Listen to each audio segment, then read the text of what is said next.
Ho, ho, ho, ho, ho! Ladies and gentlemen, welcome to the Christmas party that indeed never happened.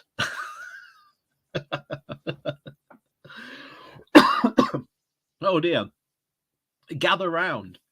Come, children, gather round, and I shall tell you the tales that have been going on most recently, because I didn't think this issue would, shall we say, reveal so much about the absolute callousness of this current political party, but it has indeed happened.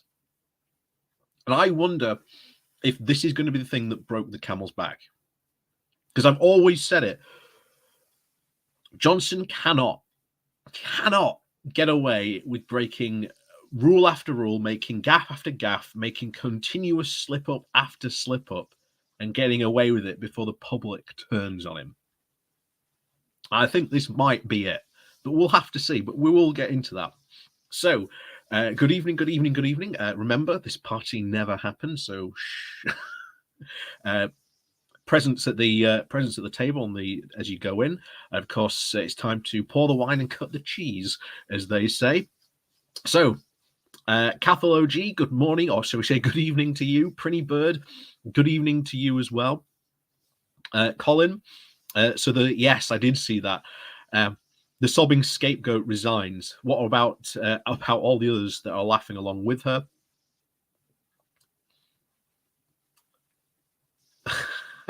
No worries, my cannabis is medicine and totally legal. Disappears to the food table at the back.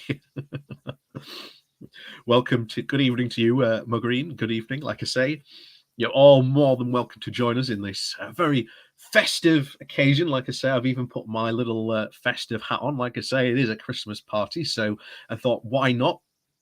Indeed, put on my little Christmas hat with my little bauble. So, like I say, good evening, one and all, and welcome to the midweek. The midweek video, I suppose this has become. I still haven't got a name for it, but hey ho, that's the way things go. So,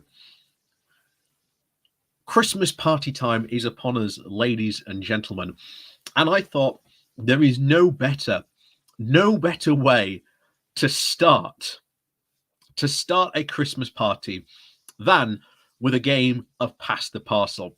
Because if you play a game of Pass the Parcel, you win the prize in the middle. But you might ask, how are we going to play Pass the Parcel across the internet? I hear you say. Well, good one on you, said Eddie. I see you there. Good evenings to you, Squire. Welcome to everyone else who's joining us as well. Good evening. How are we going to play Pass the Parcel? Well, we're going to play it in easily the best way possible. We're going to play pretend. And unfortunately, I'll tell you now what the prize is. It's Mark Francois' self-published Brexit book, Spartan Victory. Simon says, good evening to you, Santa Hat Man. Maybe if it wasn't such a faff, maybe I'd change my name to that like every like Christmas. But it's too much of a faff to do. Prinny Bird. My cannabis is fully legal and recreational, meeting Mo Green at the food table in the back. Well, you probably won't be the only one, because I don't know if you saw very recently in the news, I haven't actually covered this yet, there has been cannabis found in the toilets at the House of Parliament, to which there has now been brought in sniffer dogs to try and track these felonious villains down. So we're going to have to see what comes of that. But needless to say, expect a drug scandal in the near future, and especially, fingers crossed. Can you imagine it? With all the new of rules and laws going in about really harsh cracking down on cocaine, that's it. All the new like really harsh drug rules cracking down on like users, and especially like targeting like the middle class users, like losing their passports and driver's license. We can only hope that comes in and then Michael Gove gets caught. What What a Christmas miracle. What a Christmas miracle that would be, ladies and gentlemen. So fingers crossed. Fingers crossed. Who knows? Maybe he'll get caught in another nightclub again. We'll have to see what happens there. But yes, back to our little game of Pass the Parcel. No, unfortunately, Christopher, you cannot refuse the prize if you do win. So I was being, like I say, looking at this book, and I'm like, shall I get this book? I don't know. So tell you what, it costs approximately, I think, £9 for a paper version off Amazon. So tell you what, there's 17 people currently watching. If 9 of you donate £1 to me this evening, I will use that money to buy Spartan Victory, and we will do a live reading of the Spartan Victory on a live stream. I promise you that. I will go ahead, I will buy the book, and we'll do a live reading. So Godspeed to you if you donate to this evening, but that's your reward should you do that. So I thought, let's have a read of some of the reviews that have, shall we say, come in about Spartan Victory, just to get you going, of course, about this. So this is the London Economics review about the, shall we say, the kinder, I say kind in air quotes, kind reviews that came in about Spartan Victory. So the book published by the Brexit-obsessed Mark Francois has now taken a hammering on Amazon. The Tory MP claimed that the sore loser Remainers wouldn't give him a book deal, so he did it himself. The book is called Spartan Victory and could well end up on your Secret Santa if you're not careful. Ooh. Fingers crossed, ladies and gentlemen.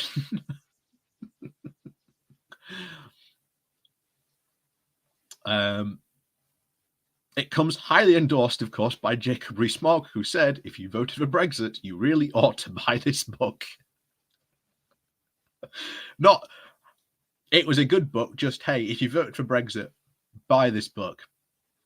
On Amazon, one verified review questioned why the book came with a free packet of crayons and a blindfold, calling it an absolute waste of time and money. Another person called it an insult to literature, adding that their father didn't fight on the beaches to enable such drivel to be published. Oh my God. Oh no. Oh no. Honestly, the torture you could put me through. the torture you could put me through. So yes, welcome to more people joining us to this not happening Christmas party. You've caught us right in the middle of Pass the Parcel,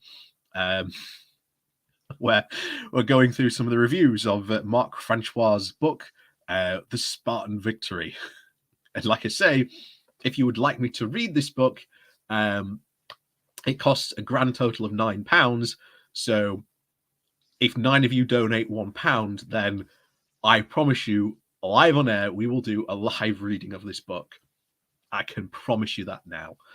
So let's continue with this, shall we? One awesome reviewer also said they were surprised it didn't come with a cutout and keep Union Jack.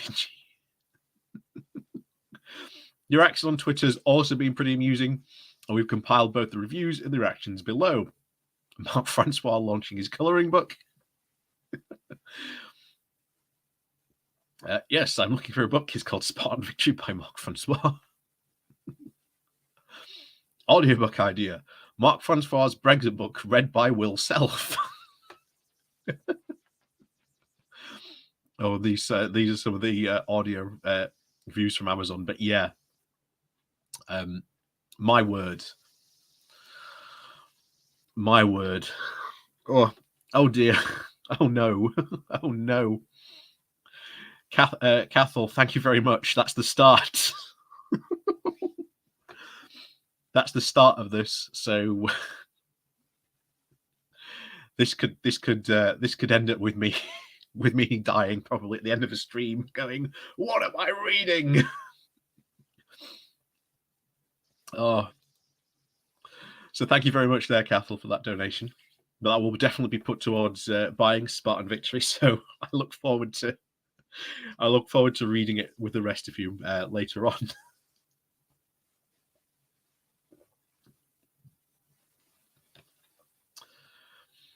Oh, so let's continue with our evening, shall we? So let's pass the parcel for the time we're done. Let's get on to some fun, shall we? So, as you all know, the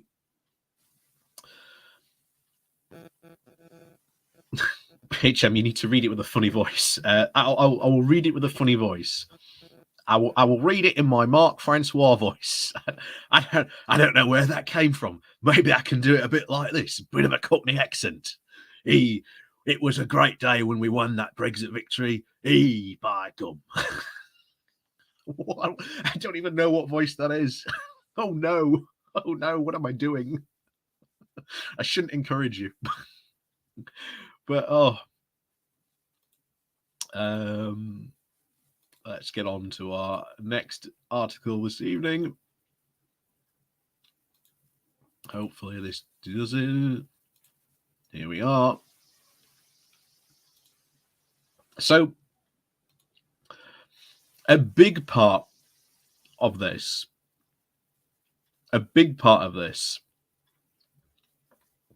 is the fact that Dominic Cummings has once again waded into this row.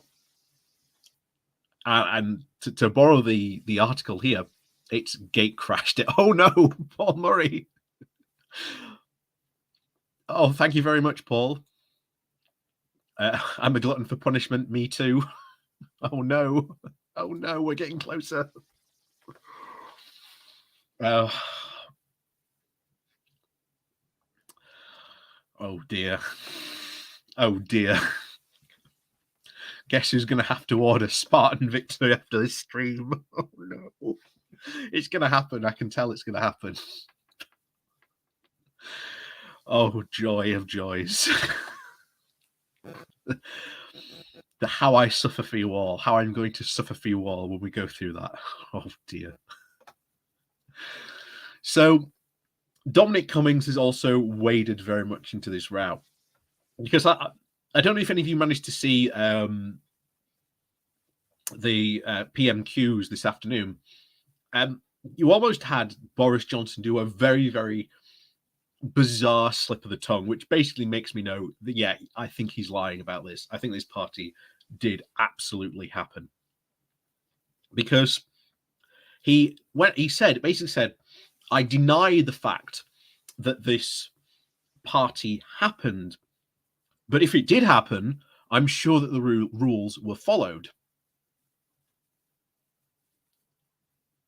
What? Hold on a moment there. Hold on a moment.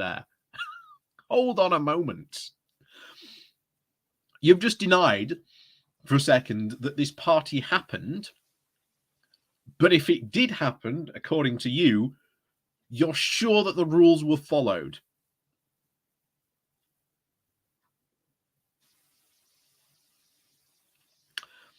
So, just like there has been a leaking of Jacob Rees-Mogg,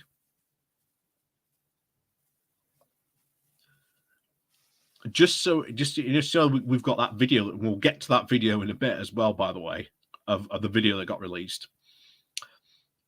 Again, the question is who released it and when and why is the bigger question, as it always is. But if video comes out about this party, or like photos are found, oh my word, this is just going to go nuclear. Like, it's going to go absolutely nuclear. But it's going to be fantastic when that happens, though. And I can guarantee you, sooner or later, those will release. If they exist, they will come out. And why he's doing this? Because apparently Dominic Cummings is making the claim that apparently a few, shall we say, select number of journalists were at this party and trying to bury the story, which is quite interesting. So we'll get into what he had to say about all this. So Boris Johnson's one-time right-hand man, Dominic Cummings, said it would be, quote, very unwise for Number 10 to lie about the alleged Christmas party that took place in Downing Street while the UK was in the grip of a national lockdown last December. The former Downing Street aide accused Johnson of having set a course of lying on COVID in the spring when he decided to start rewriting history. His comments came in a social media post published on Twitter after the Downing Street spokesperson denied that the party took place at Number 10 during the run-up to Christmas last year. Cummings was alleged that some political journalists were also at parties in the Number 10 flat. So we're trying to bury the story about the supposed Downing Street revelry. Last week, the Daily Mail alleged that the two events took place at Number 10 last year and that the Prime Minister gave a speech and a packed leaving do for the top aide Cleo Watson while the country was enduring a second national lockdown. The second event took place just days before Christmas while London was under the Tier 3 restrictions, where officials had knocked back glasses of wine during the Christmas quiz and a secret Santa, said the paper. Attendees were also said to be to have been crammed cheek and jowl into a very medium-sized room in Downing Street for both events, of which at least 40 or 50 people were in attendance. And according to the further reports by The Times, the staff party was organised via a WhatsApp group, with staff asked to bring secret Santa presents and wear Christmas jumpers. One source told the paper the party had been organised at least a week in advance via the WhatsApp group with a follow-up email, and added there was a proper spread of food and alcohol brought by attendees. So there is really no doubt in my mind that this party happened. Like the amount of stuff just coming out about it over the past literally 2 or 3 days. It went from there's been a party at Downing Street last Christmas during Number 10. Oh no. It all comes out at once. And not only that, but we have also seen, of course, Jacob Rees-Mogg blatantly breaking the same rules and joking about breaking the same rules. Again, we'll get to that video after this. But again, very, very interesting about how all this is happening.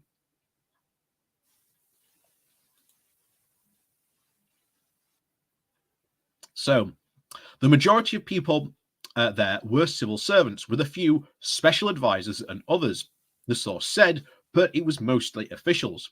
The government advice from the Times said, although there are exceptions for work purposes, you must not have a Christmas party or lunch where there is a primary social activity that cannot be otherwise permitted by the rules in your tier.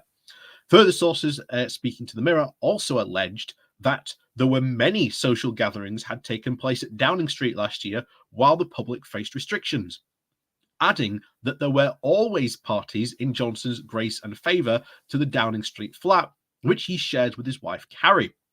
So again, not just parties in Number 10, we're also talking about, of course, parties in the Downing Street flat, which again, if they would have happened, or well, if being the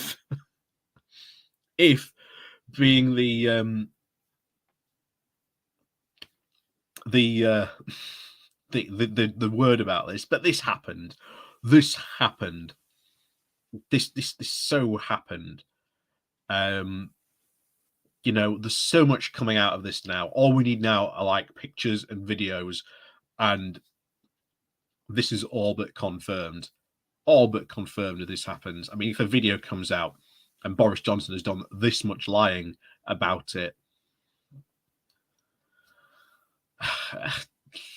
it's going to be disastrous for him. And then I think this is going to split the Tory party even more. I talked about how the new group of MPs before, the Northern Research Group, are constantly trying to distance themselves from the other lot of Tories because they know that is damaging their image. They do not want to be tarred with that same brush when they go back to their electorate next year and ask for their votes again, because they're still worried that they're probably not going to be re-elected, that they're going to be one-term MPs. They don't want to be one-term MPs. They want to be multiple, but they can't if Boris Johnson is doing such a terrible job. And even worse, they are tied to Boris Johnson. They may not support Boris Johnson, as we've seen in the past couple of weeks. We've seen some of them actually stand up in the House of Parliament and challenge Johnson on the sleaze scandal, especially the most recently elected one in the Hartlepool by-election, where Johnson himself went up to celebrate with her. And they had that big inflatable Johnson balloon nightmare that they had, if you remember that. So this is not going to end well if photos and videos come out about this. And I hope they do. I really hope they do. This could blow up. And they could maybe try and force Johnson to resign. They might do it. I wouldn't put it past them. If they think getting rid of Johnson can at least guarantee them a better chance at a re-election in their Northern Red Wall seats, well, they'll do it. They'll go for it. And it's not just them. There are now other MPs from different factions that are now going, we don't like Johnson now. We want to get rid of him. Because I guarantee you, when the more opinion polls come out very soon, Johnson was already in a free fall. I guarantee you he's going to go into an even bigger free fall after all this stuff as well comes out. So we're going to have to see really what happens here. But needless to say, this is going to be, I think, a continuing story. And you mix this in with the sleaze stuff, the video that came out about Jacob Rees-Mogg, we'll get into a bit later. This all paints a very, very interesting pattern, which again, Labour can use heavily, not just to attack them now, but at the next general election, heavily. And all they have to do is take the right policies, be brave, and not be scared of them. And they will be able to do it. But again, it's if they can do it. So let's continue this then.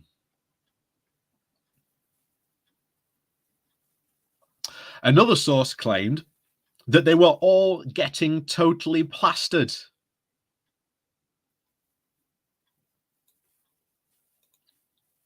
That they were all getting totally plastered on the night that Cummings resigned from his Downing Street job on the 19th of November 2020.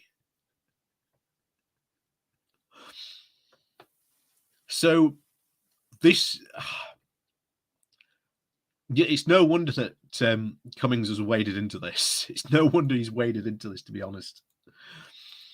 Two Labour MPs also, Niall Cole and Barry Gardiner, and the former Shadow International Trade Secretary, have reported the incidents to the police, reported by The Guardian. So at least there are how potential investigations going to go into this.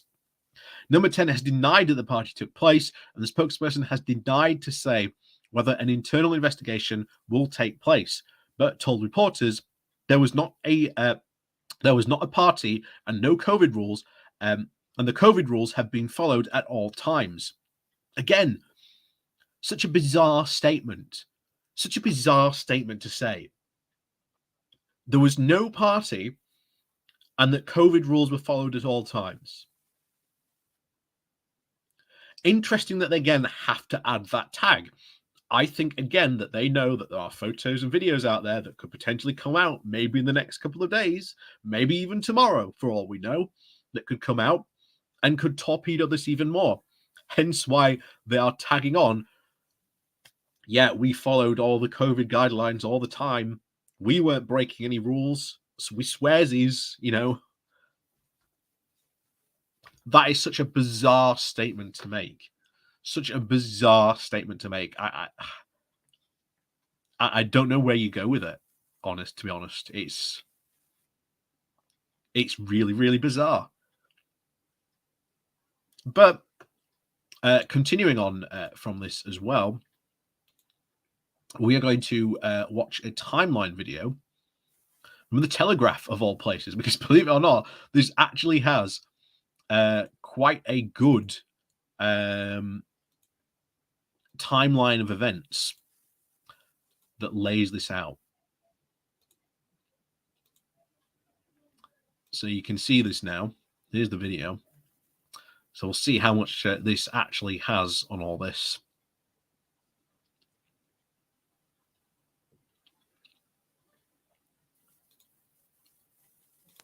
We're collectively, across the UK, governments at every level, asking you to think hard and in detail about the days ahead and whether you can do more to protect yourself and others. Have yourselves a merry little Christmas.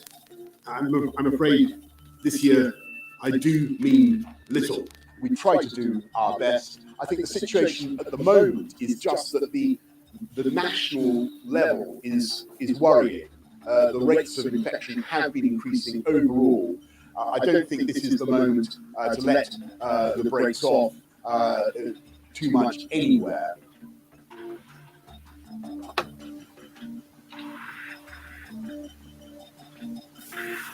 So yeah, that's when the party again, allegedly. As Prime Minister, it's my duty to take difficult decisions, to do what is right to protect the people of this country. It is with a very heavy heart, I must tell you, we cannot continue with Christmas as planned.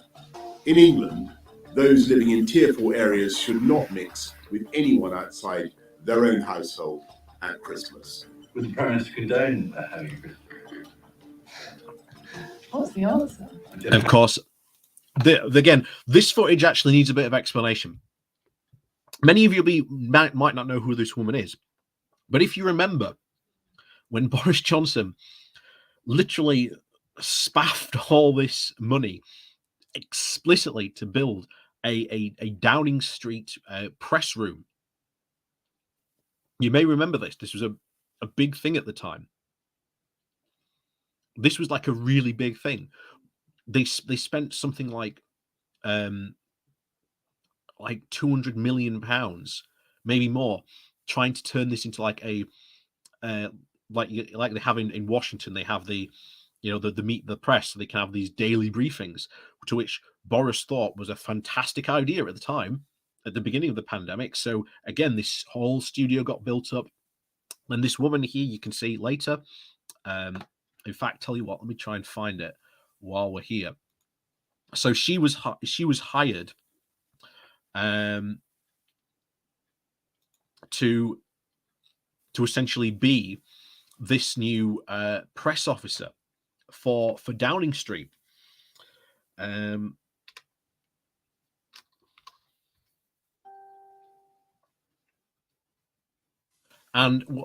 eventually she never even put an appearance in. That was even the strange part about it, because before even they had a chance to debut her or put her out in front of the audience, all of a sudden that's when the awkward questions about COVID started rolling in, and Johnson and the rest of the Tories decided, well, actually, I don't like this whole thing of having to sit out in front of the press and answer all these awkward questions. And the entire thing got canned. So there's this massive room that got converted for this specific thing that no press conferences ever took place in. They even hired someone who got paid, and then they shuffled her off to go work for COP26 in a position there. That's what happened to her.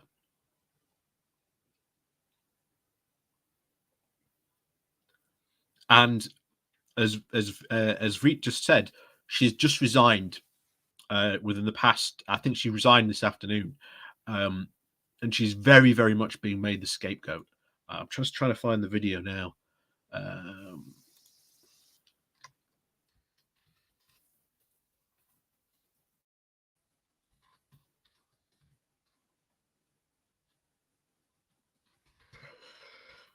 There we go.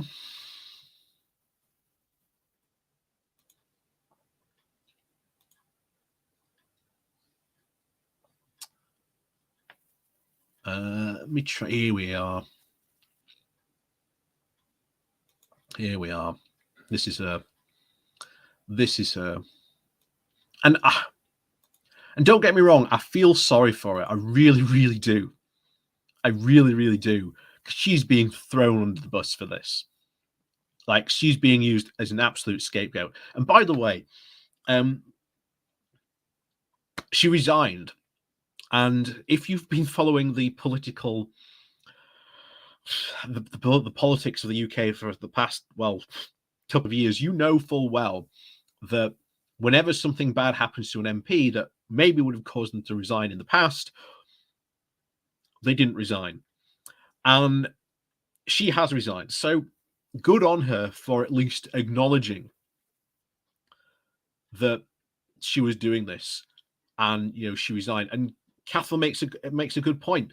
What this video actually was she was preparing to answer questions from the press. There's people asking those questions and laughing along. They're not members of the press. Those are members of the I think they called them the press corps, that were part of her team, that were pitching questions to her that she might have to answer on the fly. So all this was just a test, and someone just happened to be filming it at the time. So in a way, yes, she was just doing her job, but it puts her in a very, very bad light. I'm not going to lie. It put her in a very, very bad light. So we'll finish watching this, and we'll watch her resignation video, because I found it now. The party was cheese and wine. Is cheese and wine all right? It was a business meeting. I'm joking. This is recorded. This fictional party was a business meeting. And it was not socially distanced. So against this backdrop of rising inflation. So she's just, if those words there that said, oh, it wasn't a Christmas party, it was a business meeting that just happened to have cheese and wine, and it wasn't socially distanced. That is clear cut that there was these parties, I think, that have taken place. If there's any piece of evidence that is strong enough, it is what she's just said there. And I think that's going to revolt very, very badly on the government. Remember, there is another by-election coming up soon. Another by-election coming up very quickly, and the Lib Dems are going hard on that seat. They are going very hard. They are trying their utmost to repeat what they did in Chesham and Amersham. And trust me, if they win that, whoo, what's this freakaroo? In Finland, the PM was in a restaurant and missed the info that foreign minister got a positive test, and she had a meeting with him. She just apologized and took the responsibility of it. Yeah, except that might be the way politics work in Finland, but, not with our current government.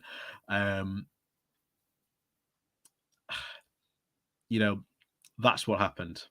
And, yeah, you didn't mean to come across as too sympathetic there. The thing is, though, she was just doing her job. That video was filmed of her practicing to maybe answer some of these questions. Again, a press conference that never happened because they weren't brave enough to actually start doing them.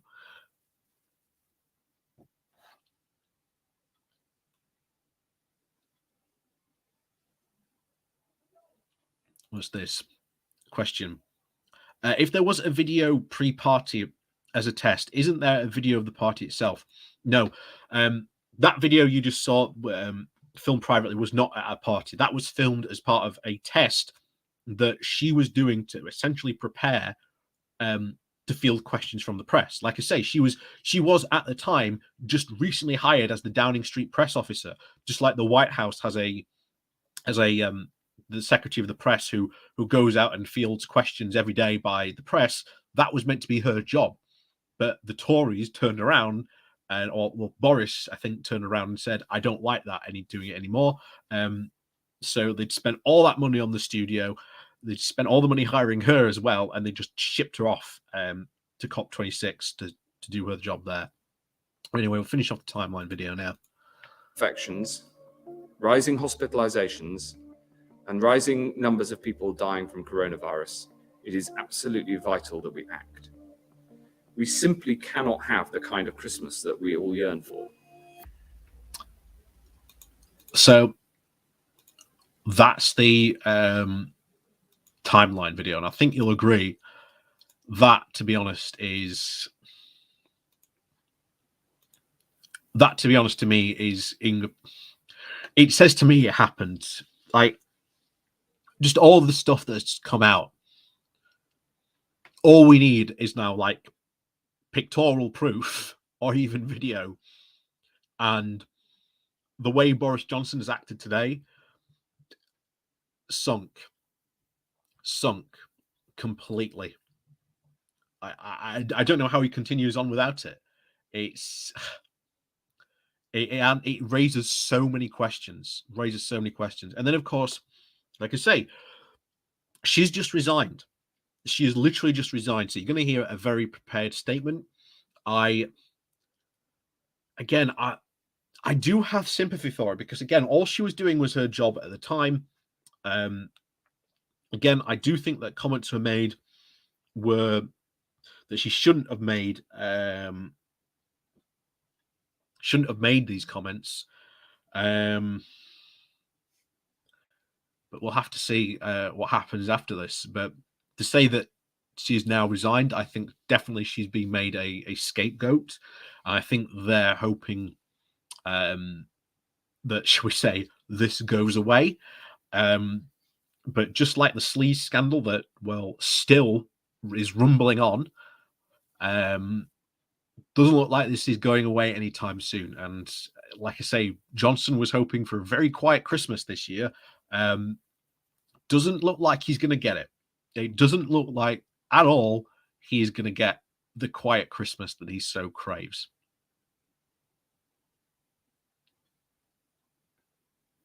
So we'll watch this now.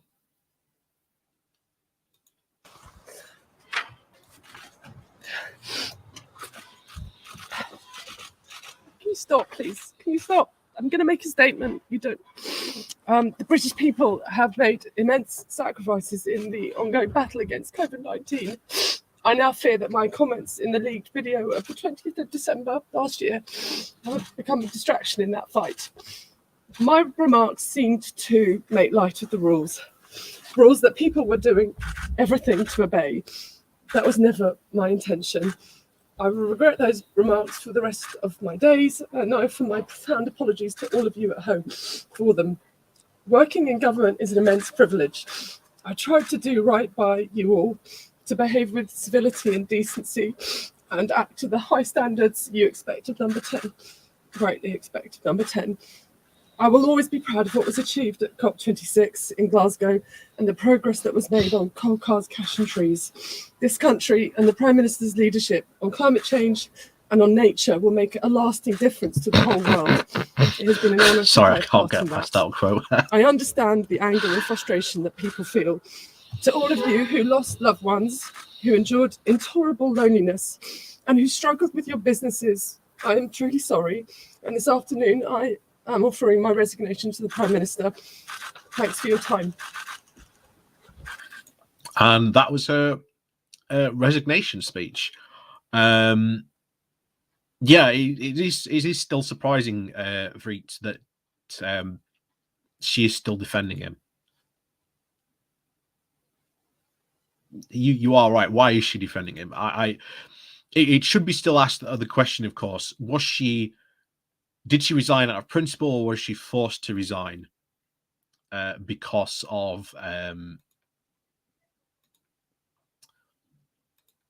she was made to? It's that classic question.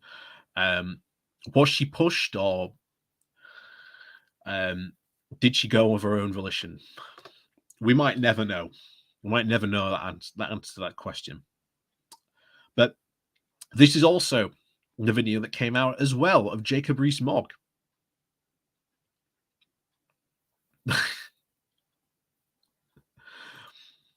True. He may have very well done that. He may have very well done that. Nope. But yeah, she's right. She probably did get quite a very large payout. Again, something we probably won't hear about. To say, she cried because she honestly believes it's unfair that she has to miss this year's Christmas party.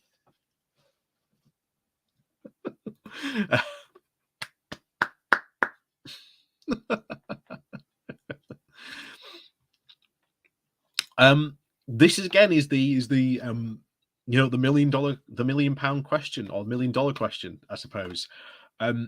Will these actually finally stick to Johnson?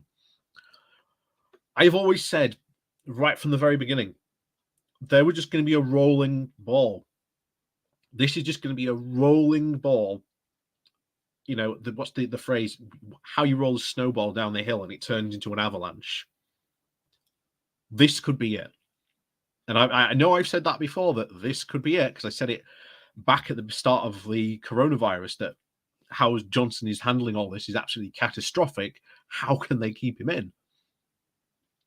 Well, remember, next spring, no, is it next summer or next spring? I think it is. The coronavirus inquiry starts properly.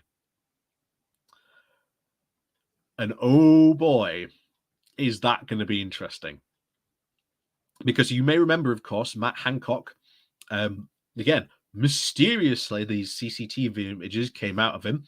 And of course, he resigned. And I still think he still feels very hard done by that. And I hope when it comes to this inquiry, he will turn on Boris. Because the only way for him to salvage his career now is to try and sink Boris's during the coronavirus inquiry and try and salvage himself. That is the only way he will have a career. Because now, because of all those photos and images that came out of him, shall we say, snogging behind the door, it's torpedoed his career well and truly. So the only way he gets out of that now is if he turns on Johnson. And that is, again, another $1 million question. Will Hancock turn on Johnson? Will he grow a spine like we saw with Theresa May today? Not only today, but the past couple of Prime Minister's Question Times, where she has laid and put her heel in on Boris. Like, where was this Theresa May during all the Brexit stuff?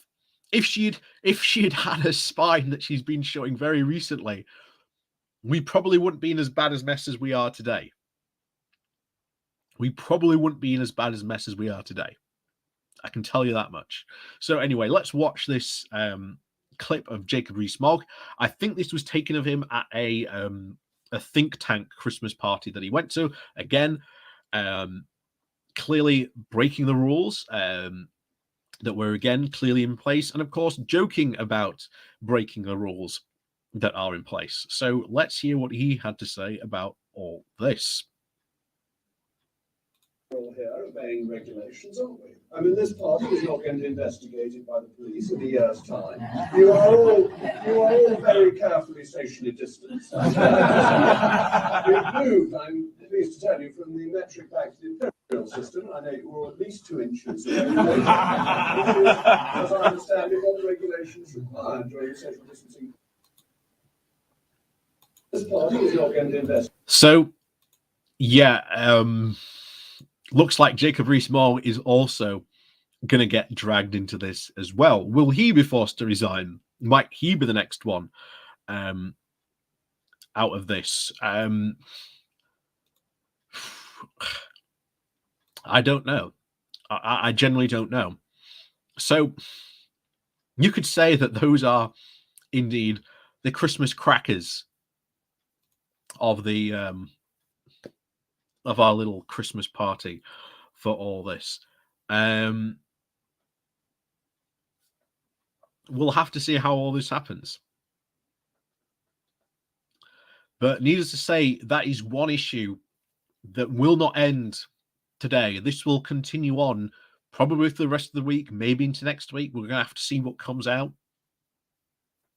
Who knows? Maybe Dominic Cummings will find photos of this party on his phone. It's more than likely. But I guarantee you tomorrow, well, not even tomorrow, tonight, there are a lot of civil servants probably looking at their phones going, would I lose my job if I leaked this? Can this be tracked back to me if I leak this photo? There's going to be a lot of people in the civil service, I think, thinking that tonight. So let's move on from this Christmas party. And as always, it's time for the food to come out. So, as always at Christmas, obviously the Christmas dinner is obviously the big point of Christmas for everyone out there. But Brexit and of course the food supply chain crisis is going to make your Christmas dinner all that bit more difficult this year, I'm afraid. So I'll round us out and see away with a bit of Christmas dinner about how this is going to happen. And this again comes from the big issue. Like I say, if you do see, by the way, people selling the big issue, do buy one from them, because it does actually help them massively if you buy from them, because again they are in a job and they do take commission of the big issue when you buy one. So if you do see a guy in the street selling the big issue, might be a bit annoying, but go buy one from them, because trust me, it makes a world of difference to them. So this, as we said, comes from the big issue.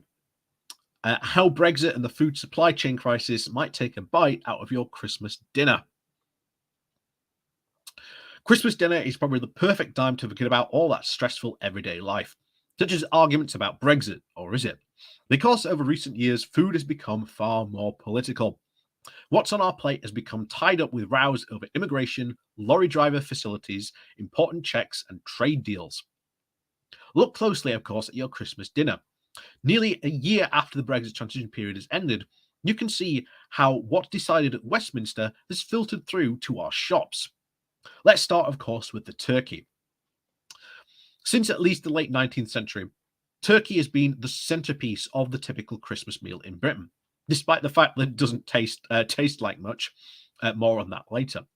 But Brexit led to an exodus of EU workers who have made up the most of the workers in British slaughterhouses. Meat producers have been unable to find local workers to fill those vacancies, despite the government offering such temporary visas that many British farmers found themselves having to limit production or even cull birds just to cover the gap. Millions of turkeys are now being imported from Poland and France for Christmas. Sales of frozen turkeys have also boomed as shops try to avoid disappointment. Oh no. Oh no. Well, I think we can safely say, thanks to Cathal OG, thank you very much, Cathal. Guess what I'm buying after this stream?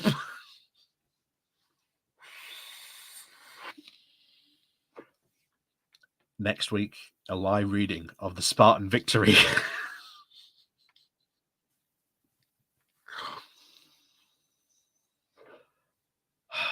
Oh dear.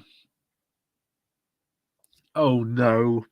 It's too late now, Cathal. I said I'd do it, and I have to. I'm a man of my words. Oh dear. But thank you very much, Cathal. That's you've got that to look forward to next week. I'm sorry. I'm sorry. I'm sorry. Oh, all I'm saying is you have to be here next week for that live reading. You have to suffer with me through it. Oh. So The UK poultry producers have also warned that shoppers will have less choice this year. You should be able to find whole turkeys, that producers that require skilled labour, such as small joints, turkey crowns, may not easily be available. Expect to fire new ranges soon. And of course, the situation with pork has been even worse than poultry. British farmers have culled at least 16,000 healthy pigs because food suppliers just don't have the staff to process the animals. They have actually contracted to buy.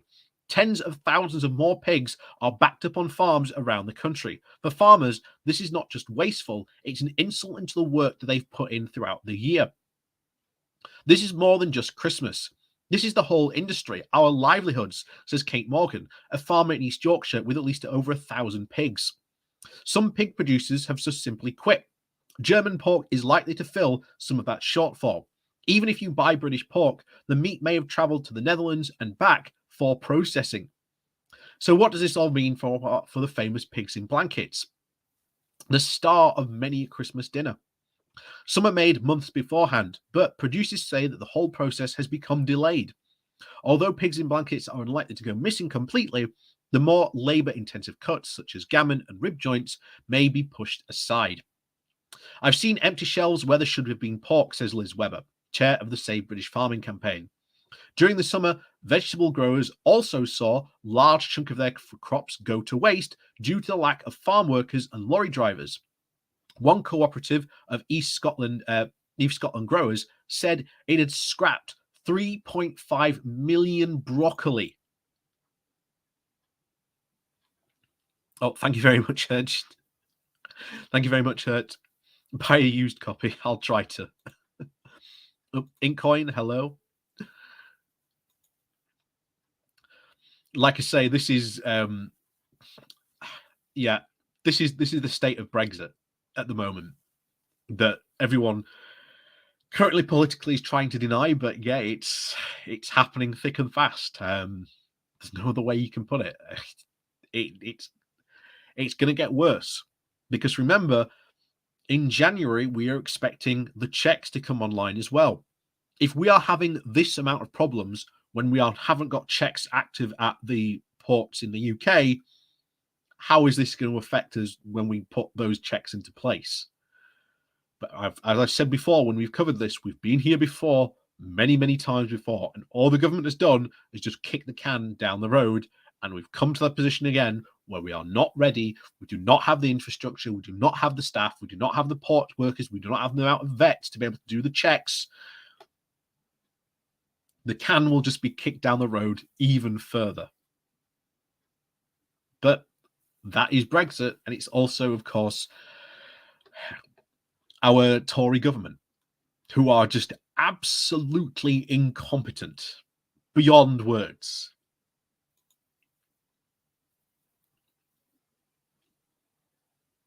So they had to scrap 3.5 million broccoli and 1.9 million cauliflowers over the summer. Like, that is a lot of waste. That is a lot of food waste. And of course, Lincolnshire grower T.H. Clements was so short of staff that he was offering broccoli to pickers up to £30 an hour, equivalent to £62,000 a year, if you ignore the fact that you cannot pick broccoli all year round. Ahead of Christmas, of course, attention turns to Brussels sprouts, vegetables that everyone loves to hate. My gut feeling that it is going to be okay for Christmas, said Richard Mosby, commercial director of T.H. Clements. Because sprouts are essential to Christmas, supermarkets and haulage companies are likely to give them priority over other products when it comes to the crunch. One factor in growers' favour has been the relatively benign weather in Britain. We haven't had extensive flooding seen in previous years, so it is likely to be much more flexibility for producers of potatoes, carrots, parsnips, and other likely sundry needed to increase production.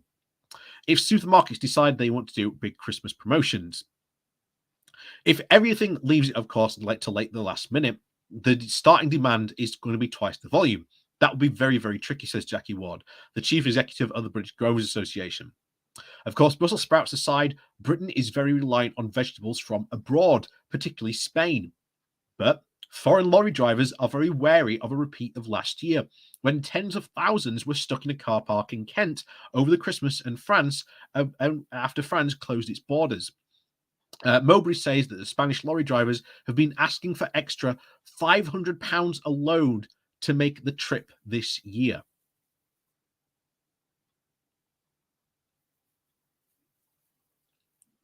I mean, this is the other thing that we talked about before. Haulage firms, if they're based in the EU, are now charging more to come to the UK. That again is going to be a cost that gets passed on to the end producer here in the UK. There have been millions upon millions of custom declarations signed this year, and again, a recent survey said that about 74% of exporters in the UK are still having problems of what was meant to be a teething problems, said by Boris Johnson. Nope, we're still having major problems. So this isn't going to end well when we bring in these checks.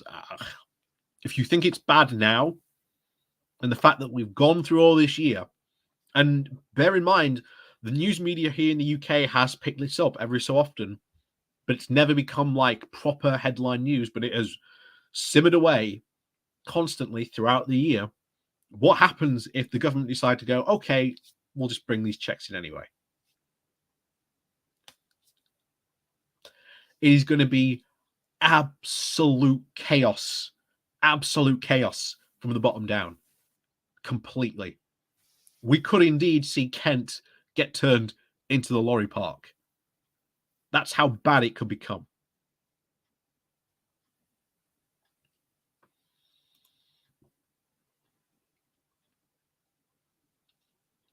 But, of course, whatever happens at Christmas, there will be booze, right? Well, sort of. The Wine and Spirit Trade Association this year has warned of delivery chaos, saying that delivery orders are taking at least 5 times longer than they were last year. That means your local shop may not have the exact alcohol that you are looking for. Ian Wright, the chief executive of the Food and Drink Federation, says the outcome of what is and isn't available at Christmas will be highly unpredictable, especially in communities that are located further away from distribution hubs. Where a single lorry doesn't show up at local supermarkets, that could mean hundreds of products just aren't available when people go to do their Christmas shop. For farmers and producers, the hope is that these strains have a silver lining, nudging people to change how they think about food. The consumer doesn't realize how fragile the supply chain in food actually is, says Moby. People over the last 20 years have taken food for granted. The food supply chain remarkably remained resilient in 2020.